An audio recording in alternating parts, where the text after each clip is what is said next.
Hi there, Sandra here from the Schwowin's Nest.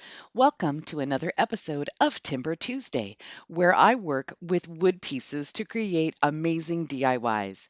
My first one is using these two acacia wood cutting boards that I picked up at my local Dollarama store. Dollarama is a dollar store that goes up to $4 here in Canada, and I love all of their wood pieces. They always look really nice.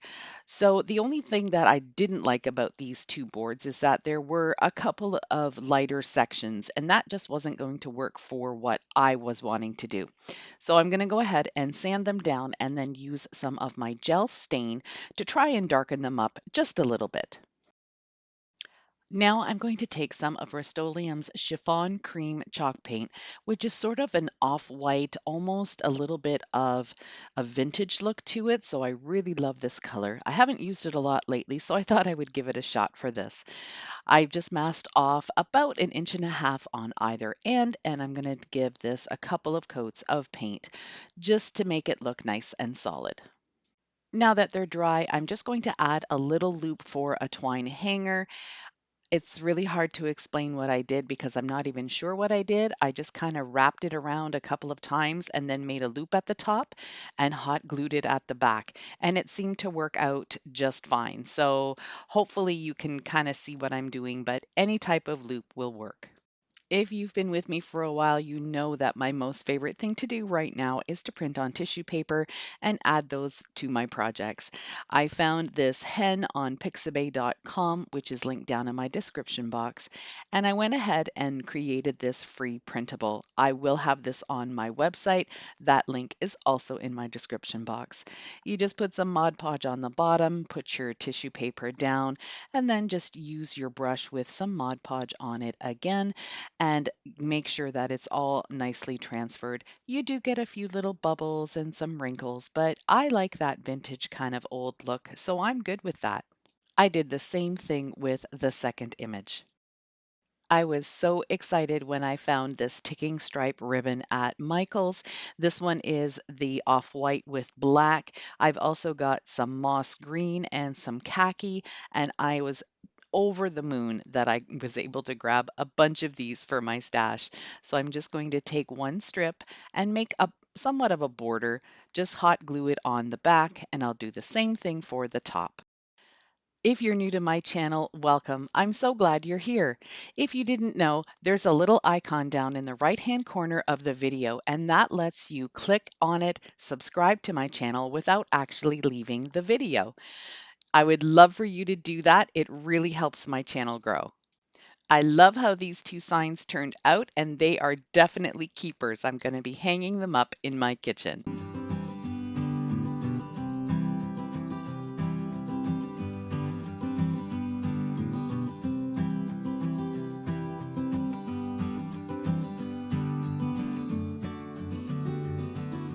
My second project is using an old jar that I no longer need. It's a recycled item, but I tend to keep a lot of my glass jars because I like them for paint as well.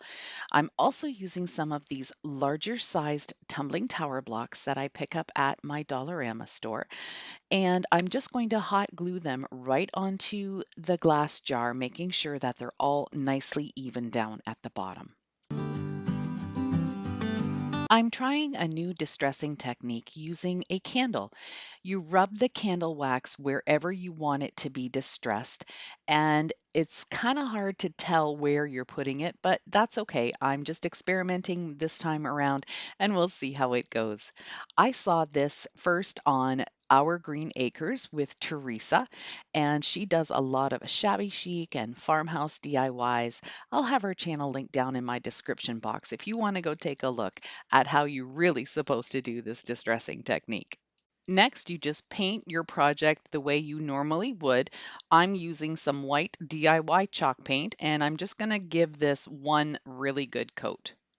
While I wait for the paint to dry, I'm going to just take some Dollar Tree twine and wrap it around a whole bunch of times on the top mouth of the jar. I want to hide that it is actually a screw top jar, and I want it to be fairly thick. So I'm just going to use some hot glue to tack it down every once in a while and make sure that I cover everything.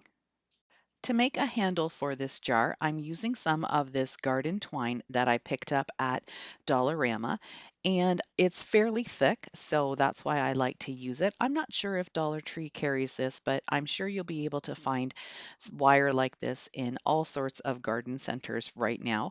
And I'm just measuring here to make sure how long I want it to be. I've bent it into sort of a half circle, and I think this is going to be the perfect shape.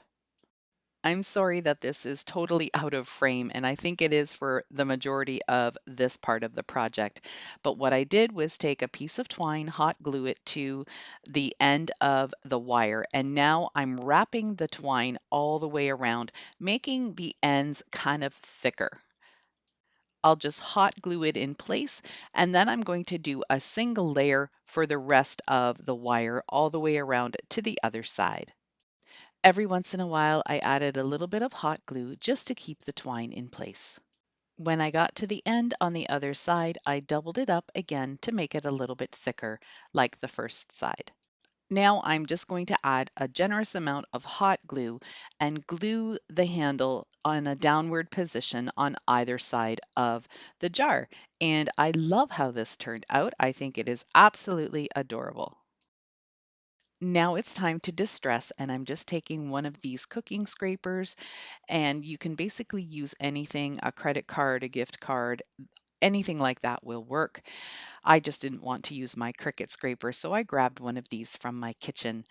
You're just going to go across each of the pieces of wood and pull off the wax. If you don't know where the wax is, like I did, I couldn't see it. I just went all over the wood piece, top, bottom, sides, and it just falls off. It's amazing. You don't have to do any sanding with this. It gives you a really nice weathered chippy look. I am in love with this. So thank you so much, Teresa, over at Our Green Acres for sharing this fantastic technique. You can see here that my blocks didn't cover the jar completely, so I'm using this twine to wrap around a couple of times and tie a cute little shoestring bow. Then I'm going to add a few sprigs of greenery and then add a Dollar Tree votive candle that is in the glass container, and it fits perfectly in here. I love how this turned out. I think it's my favorite today.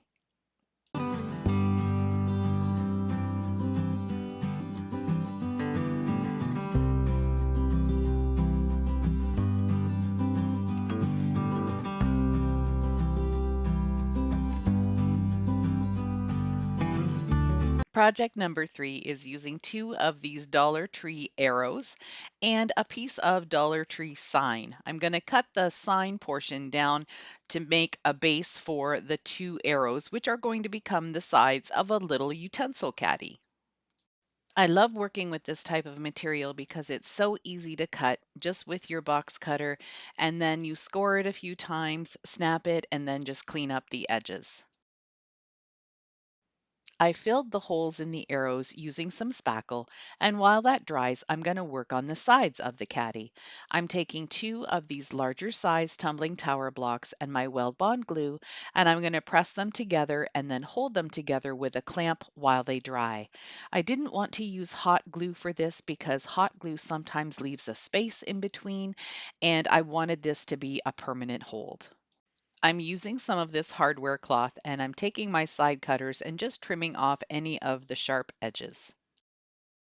To measure out how much I need, I'm going to actually staple the hardware cloth onto the tower blocks first before I trim it to size. And this was really easy to do. I just laid out my arrow, which is going to turn into a house, and I put the hardware cloth on top and then just stapled it in place. Now, these tumbling tower blocks are pretty solid pieces of wood, so I did have to use a little bit of muscle to make sure that the staple went in nice and straight. Once I had the first staples in, I took a measurement and then used my side cutters again to trim off what I needed for each piece. Then I stapled it onto the bottom piece and then repeated the same procedure for the other side.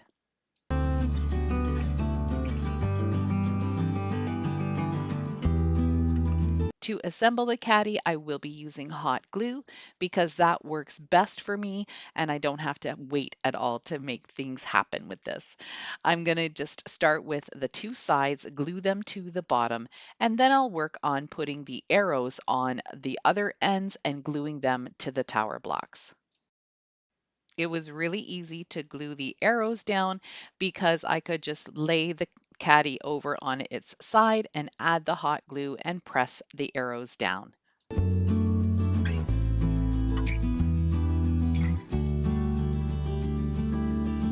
I started out by giving the caddy a full coat of black chalk paint.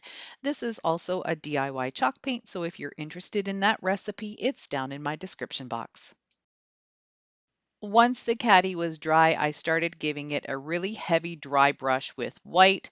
I'm using a round chip brush that is my absolute favorite to use for distressing, but in this case, it was a little too much. So I would have preferred to do a rougher brush and not get so thick of a coverage on it, I guess you could say.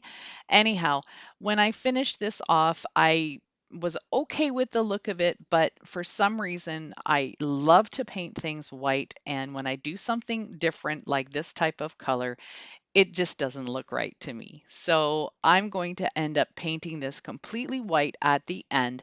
But first, I'm going to show you a couple of decals that I'm going to put on it. I went to my Cricut and I grabbed this decal that I had downloaded. I'm also using the Dollar Tree transfer tape, which I actually really like. Now, this is Oracle white vinyl, and I'm going to go ahead and just put these on. I've got the fork and knife on one side, and I'll put the spoon and the small spoon on the other side. So here's where things changed up a bit. I really didn't like the look of this, so I did give it one really good coat of white DIY chalk paint.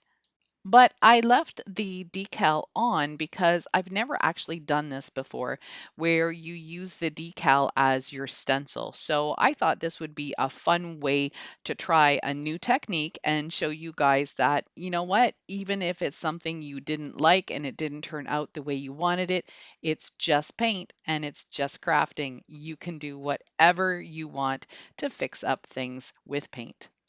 I used my Dollar Tree weeding tool to pull off the decals on both sides and was left with this beautiful design on either side of this caddy. I was really pleased with the way this turned out. Then once the caddy was completely dry, I did take some sandpaper and just roughed up the edges to show some of that black underneath. And I'm happy with how this turned out now.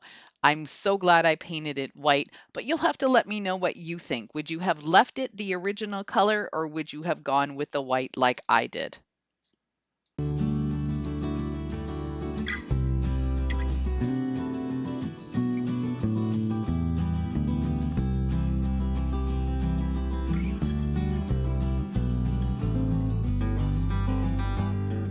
My last project for you today is super simple. This is a bamboo napkin holder that I grab at my Dollarama store, and I'm going to just start by giving it a full coat of white DIY chalk paint.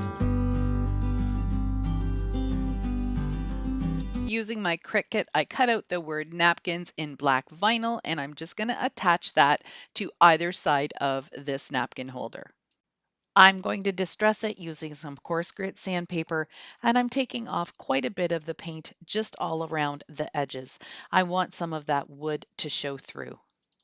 I ended up creating two of these. One I had done a while back, but I'll show you that one here. I think they turned out really cute.